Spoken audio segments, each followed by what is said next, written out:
Star TV వీక్షిస్తున్న ప్రేక్షకులందరికీ నమస్కారం. వేషము మార్చెను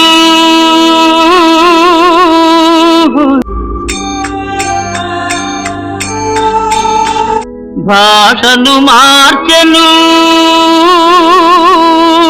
అన్నానికి అరికాకు సున్నానికి తంబాకు పుణ్యానికి స్వామి పాదం తాకు మోసము నేర్చెను. పవన్ కళ్యాణ్ గారి గురించి మాట్లాడాలంటే ఆయన ఏ క్షణాన్ని ఎలా ప్రవర్తిస్తాడో ఎవరికీ అర్థం కాదు.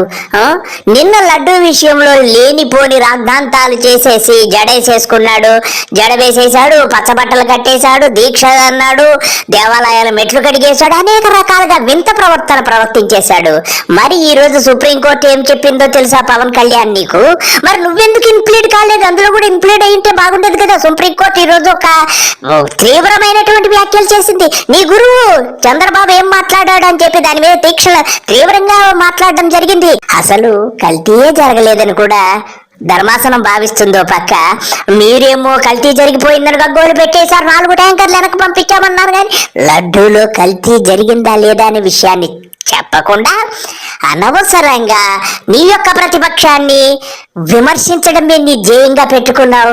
నీ అంత చపల మనస్కుడు ఈ ప్రపంచంలో ఎవడు ఉండడం మొదలుపెట్టు. హైందవ ధర్మాన్ని కాపాడుతానని మీరు బాధ్యత తీసుకున్నప్పుడు కాపాడాల్సిన అవసరం మీ మీద ఉంది. కొత్త ప్రభుత్వం ఏర్పడి ఇప్పటికి దగ్గర 110 రోజులు అయిపోతుంది. దాని గురించి పక్కన పెట్టేసేయి. అసలు ప్రభుత్వం నీది కదా, వాడేమన్నా నిందిస్తావంటే జ్ఞానం ఉందా నీకు? తప్పులు జరిగితే వైఎస్ జగన్ గారు ఏం చెప్పాలి?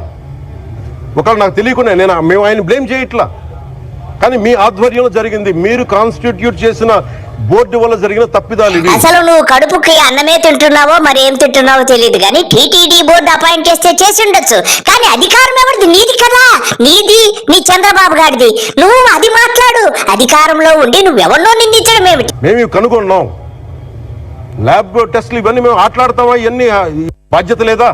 పాయింట్కి వచ్చావు పవన్ కళ్యాణ్. ఈ రోజు సుప్రీంకోర్టు ఏం చెప్పిందో తెలుసా? నీకే గడ్డి పెట్టింది, నీకు బాధ్యత లేదా అని అడిగింది.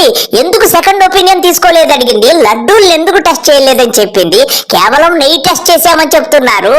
4 ట్యాంకర్లు వెనక్కి పంపిస్తే లడ్డూలో కల్తీ అలా జరిగిందని అడిగింది. కడుపుకు నువ్వు అన్నం తిన్నావో మరి గడ్డి తిన్నావో తెలుసుకో విషయం. కనుక చాలా బలమైన సనాతన ధర్మాన్ని పాటించేవాడిని. చెప్పావు కదా గతంలో, మీ తండ్రి నువ్వు ఎంత చక్కగా సనాతన ధర్మాలను పాటిస్తారో. మా తండ్రి ప్రమిద, అదే దేవుని దగ్గర పెట్టిన ప్రమిద దగ్గరికి వెళ్ళి చుట్ట వెలిగించుకొని తాగాడని కూడా చెప్పావు. సిగ్గుండాలి ఇంకా నీకు. మా ఇంట్లో రామనామం ఉండేది, రామ జపం ఉండేది మా ఇంట్లో. నీ బాబు నాస్తికుడు అని చెప్పు. అతను మార్క్సిస్ట్ పార్టీలో కమ్యూనిస్ట్ పార్టీలో ఉన్నాడన్నావు. ఆ రోజుల్లోనే పోలీసులు వచ్చి మెడక తాడేసి లాక్కుపోయారని చెప్పు. తర్వాత వచ్చి ఎప్పుడో పోలీసు పదవి ఏదో వచ్చింది ఎలగబెట్టాడని చెప్పు. ఇప్పుడేమో రామనామం అని.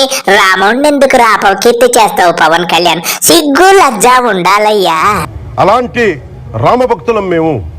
కానీ రామతీర్థం విగ్రహాన్ని, రాముడి విగ్రహాన్ని శిరచ్ఛేదం జరిగినప్పుడు రాముడికి అనేక పెళ్లిళ్ళు అవ్వలేదు పవన్ కళ్యాణ్. అనవసరంగా రాముడిని ఎందుకు నీలో లాక్కుంటావు? నీకు రాముడికి అసలు సంబంధమే లేదు. నీకు అసలు సనాతన ధర్మం అంటే తెలుసా నీకు? నువ్వెందుకు ఊరికే అనవసరంగా సనాతన ధర్మం గురించి గొంతు చించుకుంటావు? సగటు సనాతనవాదిగా, సగటు హిందువుగా బయటకు వచ్చి చాలా గొడవలు చేయగల సత్తా ఉన్నవాడిని గుర్తుపెట్టుకో. ఒక బాధ్యతాయుతమైనటువంటి డిప్యూటీ చీఫ్ మినిస్టర్ గా ఉండి బయటకు వస్తే నేను మత ఘర్షణలు చెలరేగిస్తాను అని చెప్తున్నావంటే నీ యొక్క మనస్తత్వం ఏమనాలో నీకేమన్నా మతి భ్రమించిందేమో అని నాకు అనిపిస్తుంది. ముఖ్యంగా వైసీపీ నాయకులకి, నన్ను విమర్శించే ప్రదేశ యావత్తు నువ్వు పెద్ద రౌడీలాగా మాట్లాడడం అనేది ఎంతవరకు సబబు కాదు పవన్ కళ్యాణ్. నీకిది ఇది ధర్మం కూడా కాదు. ఏం మాట్లాడుతున్నావు నువ్వు? ఒక రౌడీవా లేకపోతే డిప్యూటీ చీఫ్ మినిస్టర్ వా? నువ్వు చీఫ్ మినిస్టర్ కాదు, చీఫెస్ట్ మినిస్టర్ నువ్వు. నన్ను విమర్శించే ప్రతి ఒక్కరికి తెలియజేస్తున్నా, గొడవ పెట్టుకోవాలంటే చాలా బలంగా గొడవ పెట్టుకుంటావా? కడుపుకు నువ్వైతే అన్నం అయితే తినలేదు, అశుద్ధమే తిన్నావని అర్థమవుతుంది. ఇటువంటి ఆ బాధ్యత లేని మినిస్టర్ ఈ ప్రపంచంలో ఎవడో ఉండడు. నీ అంత ఎదవ కూడా ఎవడో ఉండడు. వెళ్ళరా ఇంకా చాలు పా. ఇది చాలా ఆవేదన కలిగిస్తుంది.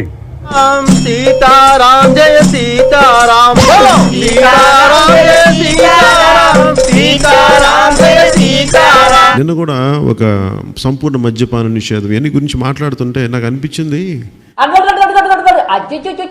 అంటాడు ఏంటో వాడు వాడు అసలు మనకి మధ్యన ఈ మన బీఫ్ గురించి మాట్లాడతాం, ఇవన్నీ ఉంటే నాకు అనిపించింది, పూర్తి శాకాహారం తింటే మనుషులు గొప్పవాళ్ళు అయిపోతారా?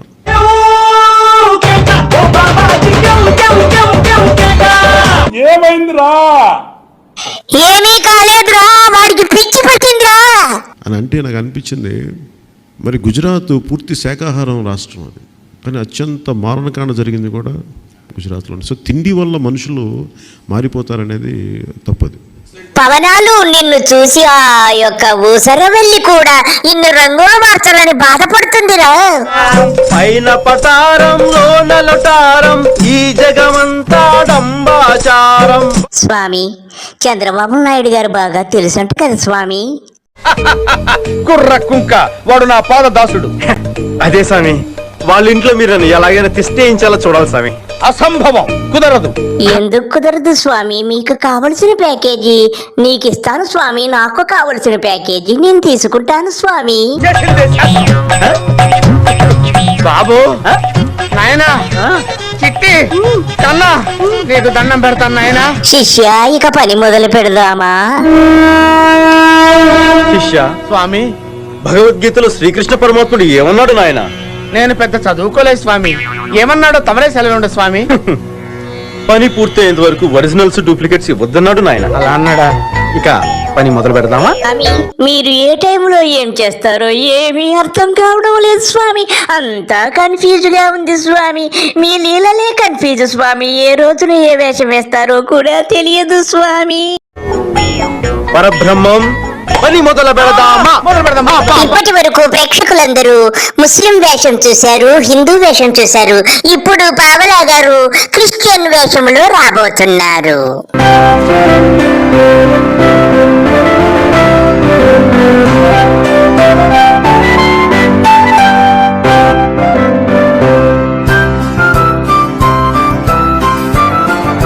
మన ప్రేక్షకులందరికీ ఇప్పుడు పవన్ కళ్యాణ్ గారు క్రిస్టియానిటీలో ఉన్న గొప్పతనాన్ని గురించి మనకి వివరిస్తారు. దయచేసి వినండి.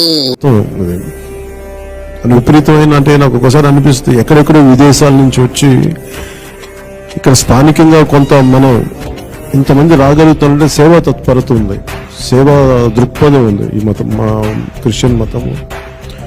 దీనిని సంపూర్ణంగా అర్థం చేసుకోండి. అందుకని మీకు ఎలాంటి అడ్డంకులున్నా, ఎలాంటి ఇబ్బందులున్నా ఖచ్చితంగా మీకు అండగా నిలబడేవాడిని. అంటే నేను బైబిల్ నుంచి నేను నేర్చుకుంది ఒకటి చిన్నప్పుడు. నేను చెప్తా, ప్లీజ్ నేను చెప్తా. తగ్గించుకున్నవాడు హెచ్చించబడును కదండి.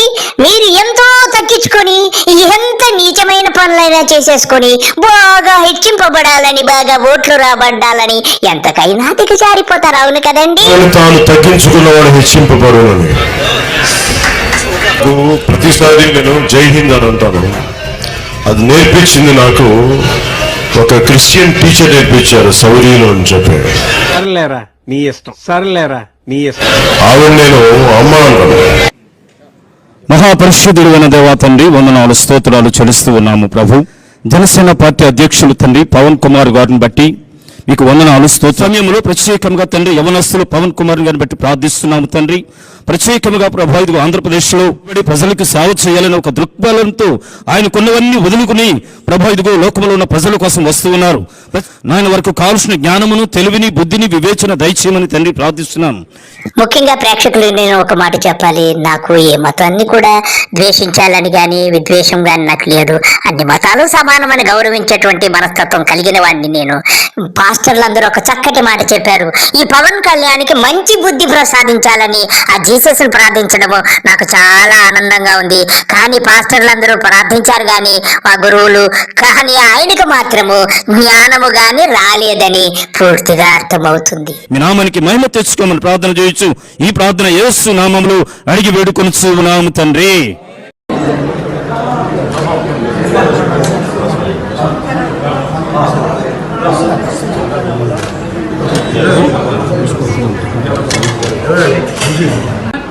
रियाया से हटाना है, मतलब कि हुकूमत को रियाया से हटाना है।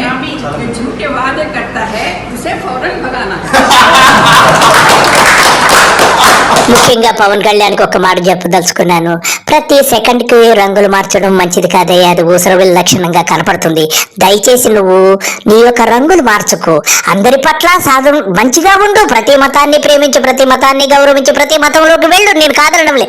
కానీ అవకాశం కోసం నోరు ఎలా వస్తే అలా మాట్లాడడం ఉంది చూసావా, ఇది మంచి పద్ధతి కాదని నీకు నేను హితబోధ చేస్తున్నాను. ఎందుకంటే నేను ఇంకేం చెప్పలేను. అందరికీ నమస్కారము, బాయ్.